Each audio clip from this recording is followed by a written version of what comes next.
দীর্ঘদিন এই জাতীয়তাবাদী দলের সাথে যিনি আছেন আমাদের ভাই, আজকের প্রধান বক্তা জনাব সাব্বির আহমেদ দিবু ভাই, উপস্থিত আছেন আপনাদের এলাকার কৃতি সন্তান, এই মুন্সিগঞ্জের কৃতি সন্তান জগন্নাথ বিশ্ববিদ্যালয়ের সাবেক তুখোর ছাত্রনেতা, কেন্দ্রীয় কমিটির সহ সাধারণ সম্পাদক ইমরান হোসেন মানি, উপস্থিত আছেন ঢাকা বিশ্ববিদ্যালয়ের এক সাবেক ছাত্রনেতা, মেধাবী ছাত্রনেতা, তথ্য গবেষণা বিষয়ক সম্পাদক শফিকুল ইসলাম শফিক, আরেক তথ্য শিল্প বিষয়ক সম্পাদক যুবদল কারিমুল নাইম, সহ সাংস্কৃতিক সম্পাদক মাতিস হাসান, আপনাদের মুন্সিগঞ্জের আরেক সন্তান নির্বাহী কমিটির সদস্য মিজানুর রহমান মিজান, সদস্য অ্যাডভোকেট রুহুল আমিন, দুঃখিত আরেক মুন্সিগঞ্জের আপনাদের কি সন্তান যিনি কিছুক্ষণ আগে আপনাদের মধ্যে বক্তব্য দিলেন, সহ স্বাস্থ্য বিষয়ক সম্পাদক জনাব ডাক্তার জাহাঙ্গীর হোসেন।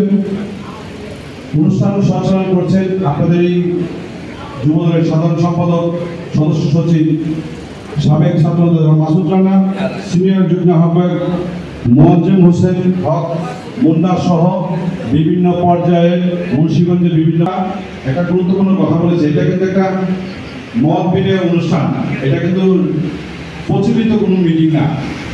আর এই সময়ে আসলে অলরেডি আমাদের যে সময় আসার কথা ছিল তার অনেক পরে আমরা এখানে আসছি। আমরা প্রথমেই দুঃখ প্রকাশ করছি আপনাদের কাছে।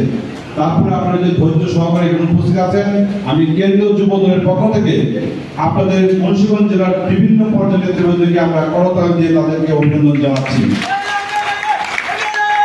শুরুতেই শ্রদ্ধার সাথে স্মরণ করছি আমাদের মহান স্বাধীনতার ঘোষক, বাংলাদেশের প্রথম রাষ্ট্রপতি, যিনি রণাঙ্গনে যুদ্ধ করে বাংলাদেশের স্বাধীনতার জন্য যুদ্ধ করে এবং বহুদলীয় গণতন্ত্র প্রতিষ্ঠা করেছিলেন, সেই শহীদ প্রেসিডেন্ট জিয়া রহমানের 43তম শাহাদাত বার্ষিকী উদযাপন এখনো চলছে বাংলাদেশের বিভিন্ন জায়গায়।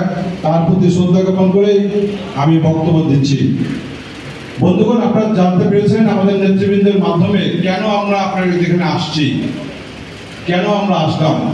এই সারা বাংলাদেশ আজকে স্বপ্ন দেখছেন, সেই আমাদের নেতা যারা তারেক রহমান চিন্তা করলেন যে একটা পাতানো নির্বাচন হয়ে গেছে, পাতানো নির্বাচন হয়েছে না, এবং বিভিন্ন জায়গায় নির্যাতন হয়েছে, অনেককে গ্রেফতার করা হয়েছে, প্রায় 20,000 নেতাকর্মী গ্রেফতার করা হয়েছে। এরপরে তিনি তার সংগঠনের নেতাকর্মীরা কিভাবে আছে, তৃণমূল পর্যায়ের কর্মীরা কিভাবে আছে, তাদের খোঁজ খবর নেওয়ার জন্য কিন্তু তিনি আমাদেরকে পাঠিয়েছেন। এইরকম সারা বাংলাদেশের যুব দল, স্বেচ্ছাসেবক দল, ছাত্র দল, কৃষক দল, সমস্ত দল তারা ঘুরে ঘুরে বিভিন্ন জায়গায় ঘুরছে, অর্থাৎ আপনাদের খবর তিনি নিচ্ছেন। ব্যাপারটা হচ্ছে যদি আমরা এইভাবে ব্যাখ্যা করি যে আমাদের অনেকে বড় ভাই আছে না, বড় ভাই সবসময় চিন্তা করে যে আমার ছোট ভাই কেমন আছে। অনেক সময় বাজারে গেলেও চিন্তা করে যে আমার ছোট ভাই কোথায় আছে, স্কুলে গেলেও চিন্তা করে যে কি অবস্থা আছে, একটা চিন্তা থেকে যায়, একটা ভালোবাসা বা তার চিন্তা বড় ভাই হিসেবে। এর চেয়ে যদি বড় করে আমরা দেখি ব্যাপারটা যে একজন বাবা বা পিতা তিনি তার সন্তানের জন্য সবসময় চিন্তা করেন যে আমার সন্তান কিভাবে আছে, কি অবস্থায় আছে, তারা এখন তাদের মনোবল ঠিক আছে কিনা, তারা কি ভয় পেয়ে গেছে কিনা, তারা কি ঠিক জায়গায় আছে কিনা। আমরা কি ভয় পেয়ে গেছি? আপনারা কি ভয় পেয়ে গেছেন? গত 17 বছরে পৃথিবীর ইতিহাসে আমার মনে হয় নজির স্থাপন করেছে এই সরকার। প্রায় 40 থেকে 45 লক্ষ নেতা কর্মীর বিরুদ্ধে মামলা দিয়েছে না? এখানে আমরা সবাই মামলার আসামি, আপনারা সহ। আবার অনেকে সাজাপ্রাপ্ত আসামি আছে না? প্রায় 6 থেকে 700 নেতা কর্মীকে গুম করে ফেলেছে। দেখেন যে পৃথিবীর অনেক বড় বড় জায়গায় যুদ্ধ হয়েছে, অনেক দেশে যুদ্ধ হচ্ছে, কিন্তু এরকম নজির নাই যে রাজনীতির জন্য, দেশের সিংহাসনের জন্য প্রায় 6 থেকে 700 নেতা কর্মীকে গুম করে ফেলেছে। অনেক নেতা কর্মীকে, হাজার হাজার নেতা কর্মীকে পঙ্গু করে ফেলেছে। এই জ্বলন্ত প্রমাণ, এখানে আমার এক ভাই আছে, ওনার চোখের অবস্থার দিকে তাকিয়ে আমাদের গায়ের লোম দাঁড়িয়ে যায় যে কি অবস্থা। আমি নিজেও দুইবার গুলিবিদ্ধ, এরকম হাজার হাজার নেতা কর্মী কিন্তু গুলিবিদ্ধ, কেউ আহত, অনেকের বাড়িঘর লুটপাট করেছে, অনেকের বাবা মাকে গ্রেফতার করেছে।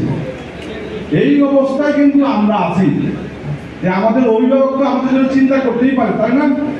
কিন্তু আমরা আমাদের উজ্জীবিত আসি থেকে যেখানে আসছি, এত প্রতিকূল অবস্থায় কিন্তু আসার কথা না। এই যে আজকে হাউসে আপনারা এখানে বসে আছেন, একটা আশা নিয়ে বা সাহস নিয়ে যেখানে আসছেন, কিন্তু আজকে এই সভা থেকে আমরা তৃণমূলের কর্মীরা আমাদের অভিভাবককে বলতে চাই যে আপনি এই মুহূর্তে বাংলাদেশের একমাত্র প্রতীক আপনি এবং দেশনেত্রী বেগম খালেদা জিয়া, আশা আকাঙ্ক্ষার প্রতীক। আপনারা দুইজন যদি মাথা নত করেন তাহলে বাংলাদেশ আর মাথা উঠিয়ে দাঁড়াতে পারবে না। আমরা নেতা কর্মীরা চাই যে আপনারা মাথা উঁচু করে দাঁড়িয়ে থাকেন। আমরা যত ভয় উপেক্ষা করে যত ক্ষতি হোক আমরা রাজপথে থাকবো না ইনশাআল্লাহ। সেই নেতা, সেই বড় ভাই, সেই অভিভাবককে আমরা দুই হাত তুলে স্লোগান দিতে পারবো না? দুই হাত তুলে স্লোগান দেন, তারেক রহমান এগিয়ে চলো,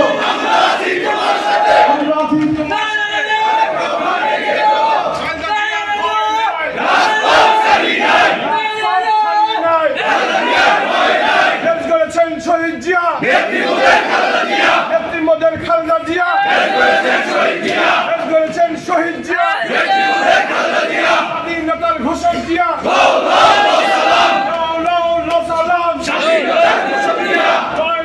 লড়াই চাই, হাতে হলে লড়তে হবে, জিতবে কারা, দিল্লি না ঢাকা, জনতা সংগ্রাম। ধন্যবাদ ভাই।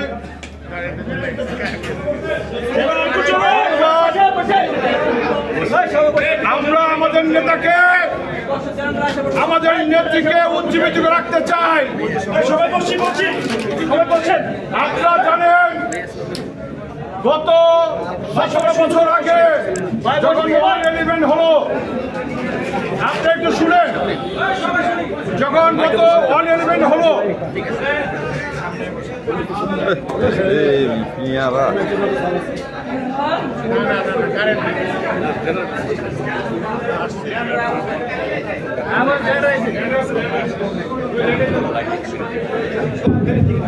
আমি যা দিয়েছি ভারতের সারা জীবন মনে রাখবে।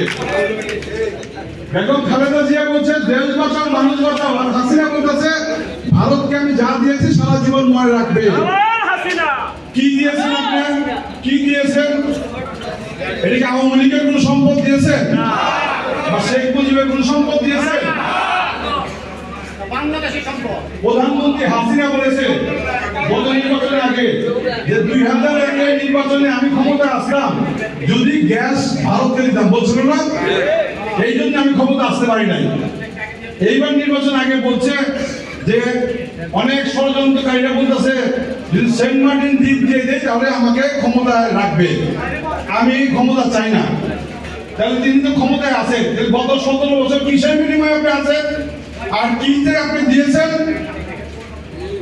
আজকে এটাকে উপলব্ধি করতে হবে, আমাদেরকে মনে রাখতে হবে।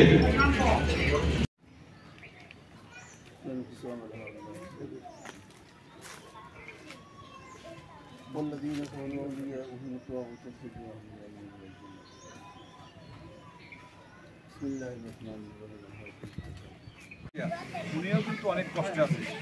ওনাকে দেখেন, এই যে আপনাদের থেকে বয়সে বড় হইব মনে হয়, ওনাকে প্রায় 6 বছর যাবৎ বন্দি করে রাখছে। ওনার ছোট ছেলেও কিন্তু যে আপনার নাতির মতো সেই ষড়যন্ত্রের কারণে কিন্তু মারা গেছে, এবং তার বড় ছেলেও দেশের বাইরে।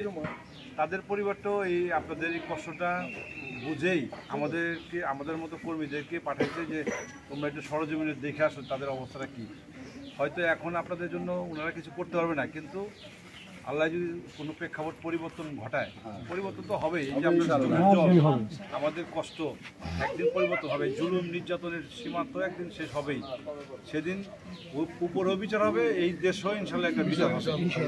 আর যদি কোনো কারণে যদি পরিবর্তন হয়, বেগম খালেদা জিয়া এবং তারেক রহমান যদি আল্লাহ তাদের রাষ্ট্রীয় ক্ষমতা আসে, আপনার পরিবারের পাশে ইনশাল্লাহ আমরা থাকবে, তার সরকার থাকবে, তার দল থাকবে। আপনার এইটুক আমরা আমাদের ভাই হিসাবে মনে করি। এবং আমরা শুধু আপনারা নিজেকে একা মনে করেন না, আমরা সবাই কিন্তু এরকম আছি। হয়তো আমাদের অবস্থাও খারাপ, আমরাও হয়তো কেউ জেলে যাচ্ছি, কেউ হয়তো আহত হচ্ছি। এইরকম আপনার মতো আমার মাও কান্না করতেছে, আমার বাবাও কান্না করতেছে, এরকম চলতেছে। ছেলে মেয়েরাও কষ্ট করতেছে। যে আপনাদের দোয়াটা কাজে লাগবে। আপনারা দেশের জন্য দোয়া করেন, আর বেগম খালেদা জিয়ার জন্য দোয়া করেন। নির্বাচন এলে আমার গ্রামের সবাই জানবে সফলায় থাকে। উনি যেমন আল্লাহ উনাকে যেমন বাঁচায় রাখে, উনি যেমন সুস্থ থাকে, উনিও কিন্তু দেখেন চিকিৎসা পাচ্ছে না। আপনাদের এই কান্না, এই যে কষ্টের সময় যদি আপনারা তার জন্য দোয়া করেন, সে যদি বেঁচে থাকে তাহলে বাংলাদেশে একটা পরিবর্তন হবে। এবং তার ছেলে যদি বাংলাদেশে আসতে পারে, তাহলে আপনাদের মতো পরিবারের পাশে উনি দাঁড়াতে পারবে। দোয়া করবেন।